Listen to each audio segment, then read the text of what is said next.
મિત્રો, મારી વિધાનસભા વડગામના પીલુચા ગામ પાસેથી મોડી રાત્રે 12 વાગ્યાની આસપાસ લગભગ કથિત રીતે 45 જેટલી ગાડીઓનો કાફલો નીકળ્યો અને કહેવાય છે કે બધી જ ગાડીઓમાં દારૂ ભરેલો હતો.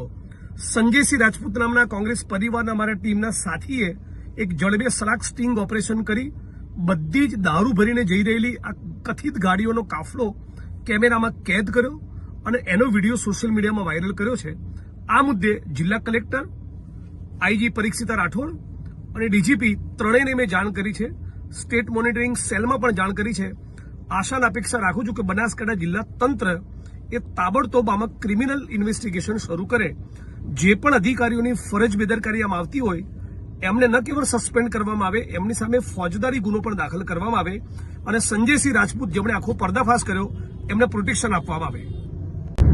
અને વડગામ વિધાનસભાના આવા બીજા બહાદુર સાથીઓને અપીલ પણ કરું છું કે જ્યાં પણ તમે આવો પર્દાફાશ કરી શકો ચોક્કસ કરો, કેમેરાને કેદ કરો, સોશિયલ મીડિયામાં વાયરલ કરો અને મારા સુધી માહિતી પહોંચાડો. સાથે મળીને આપણે દૂષણની સામે લડીશું.